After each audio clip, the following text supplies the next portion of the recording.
A paz do Senhor Jesus Cristo. Bom dia, bom dia. Prazer estar aqui com vocês por mais um vídeo de Português Bíblico 509. Não esqueça, estamos na série No Livro em Português. Alors, na série No Livro en Português. Alors, na vidéo, ça nous va commencer avec livre prophétique. Alors, nous allons montrer comment on peut dire livre prophétique et en portugais. Alors, nous connaissons 17 livres prophétiques dans l'Ancien Testament. Dans la vidéo, ça a commencé avec 3 premiers livres prophétiques qui gagnent dans l'Ancien Testament. Avant de montrer comment on dit nos 3 livres, ça yo, n'a profité de l'occasion ça pour dire merci avec tout le monde qui est abonné avec la chaîne là ou même qui toujours regarde des vidéos nous te merci en pile. Pas oublier, même qui peut abonner avec la chaîne là, abonner, activer la cloche, mettez sous toute une façon pour gagner toute nouvelle vidéo nous yo. J'aime vidéo sur mes thèmes qui n'a traité dans la vidéo.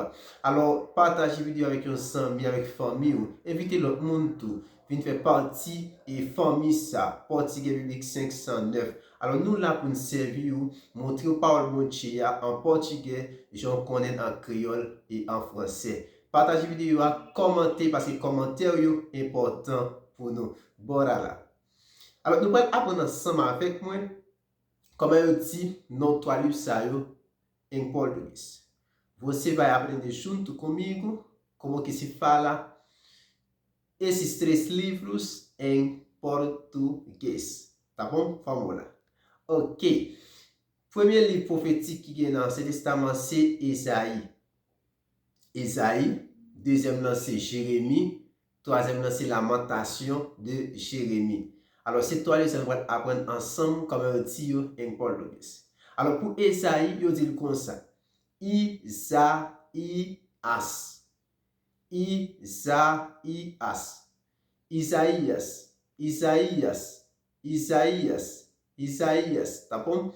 Então, eu vou soletrar para você em português e depois vou soletrar Isaías em francês como está escrito em português, tá bom? Vai appeler Isaías pour en portugais, après m'a appeler pour nous en français, chant que est écrit en portugais.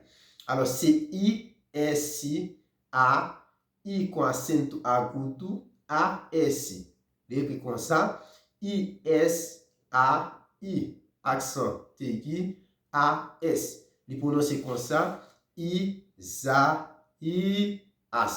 Alors, au fond, traîner sous I, qui vient après, et qui n'a mis de A, ou traîner sous I, sous deuxième I, ou traîner sous lui, parce que c'est lui qui peut dire accent, ou dire puis il faut traîner sous lui. Mais uma vez formula Isaías.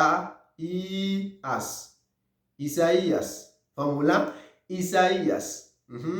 Isaías. Muito bem. Repete comigo mais uma vez.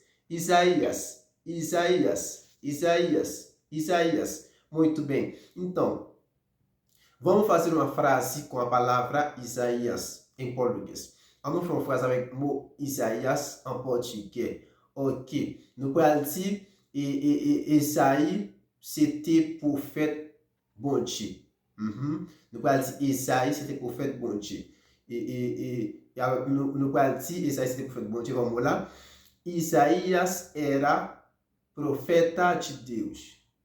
Isaías era profeta de Deus. Isaías era profeta de Deus. Tá bom? Alors, era c'est ser que o passe, tá bom? Vamos lá. Isaías era profeta de Deus. Muito bem.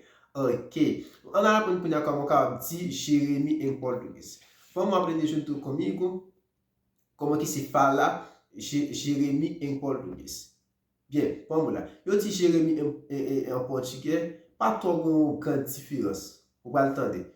Jeremias, Jérémie, Jérémias, Jérémie, Jeremias, Jeremias. Écrit comme ça. Vou soletrar Jeremias para você em português.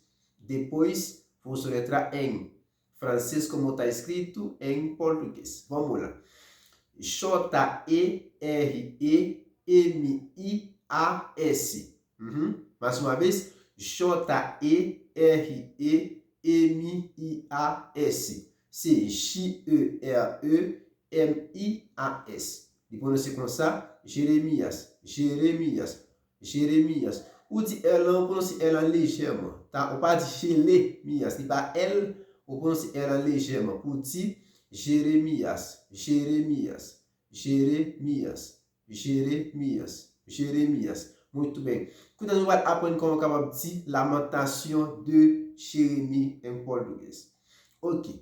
Lamentation, eu dis lamentation comme ça. Lamentation.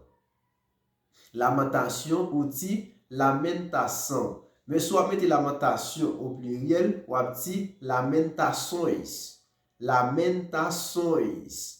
Alors on dit lamentation pour lamentation au singulier, mais soit dit lamentation au pluriel ou dit lamentações. Nous avons une différence non? Singulier c'est são, pluriel c'est sões. Tá bon? Alors, c'est au pluriel, vous mettez lamentation dans le Bible portugais. Vous dit lamentações. Tout simple. Lamentações. Si vous ajoutez pour dire lamentações de Jérémias, lamentation de Jérémie, vous dit lamentações tout simple. Ok? Vous allez épeler pour et vous soletrez lamentações para você em português. Logo em seguida, vous soletrez em francês como está escrito em português. Vamos lá. C'est L-A-M-E-N-T-A-C-C-T-I-A-O com tio E-S. Vou repetir. L-A-M-E-N-T-A-C-C-T-I-A-O com tio E-S. En français, ma Bible en français maintenant, j'en ai écrit en portugais, c'est L-A-M-E-N-T-A-C-C-D-O qui a accent couché, nous parlons en français, qui a accent couché, et puis E-S. Tá bon? Il prononce comme ça, lamentações. Lamentações. Tout côté nous, et il y a un mot qui est écrit comme ça en portugais, terminé comme ça en portugais. C-C-D-O qui a accent couché. En portugais, on dit tio. E-S, il prononce sonhos. Il prononce sonhos. Tá bom? Sonhos. Vamos lá. Lamentações. Mais uma vez. Lamentações. Muito bem. Repete comigo mais uma vez. Lamentações. Vamos lá. Sonhos. Sonhos. Sonhos. Muito bem. Alors, les mots en portugais, li termine comme ça. C-C-D-A, accent couché à sous tête li. Et puis O, li prononce comme ça. Son, son, son nasal. Son nasal. Son, son. Pour le moment, n'a dit lamentation au singulier. N'a dit lamentation, son. Mais ça met au pluriel, n'a dit lamentações, sois. Nous avons une différence là.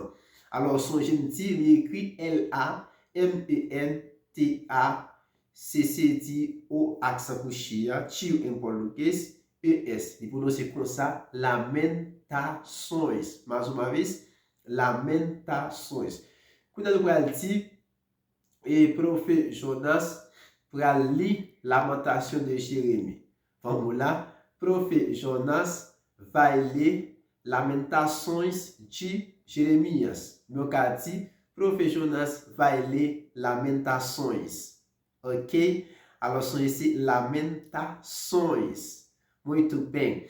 Ok. Alors, pratiquez, faire exercice avec nos livres. De façon de mot pour prononcer en portugais. Prends l'autre mot soit qui pas un rapport avec mot ça mais on pense qu'il y a une difficulté de prononcer en portugais pour travailler prononciation et je nous vois technique la prononcer mot en portugais. Alors nous parlons n'a tout profiter moment ça pour nous faire annonce à passer ou même qui t'a aimé et apprendre à parler portugais.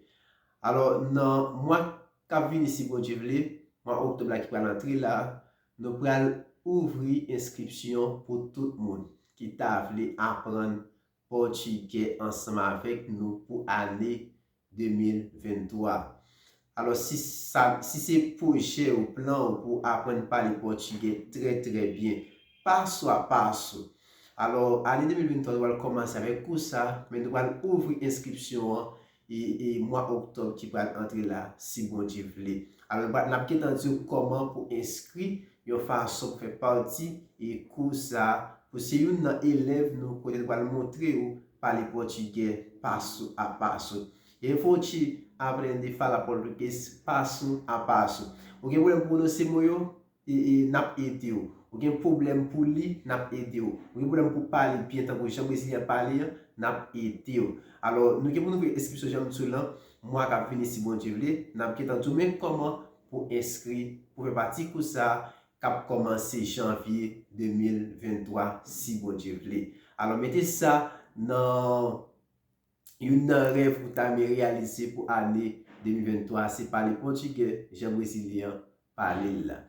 Alors, nous vous remercions et toujours travail prononciation et travail façon que nous montons parler et pour prononcer mots et nous pensons ça aider en pile en pile. Merci parce que tu es resté juste à qui assistindo esse vídeo. Que Deus abençoe você. Até no próximo vídeo. Deus abençoe vocês. Tchau, tchau.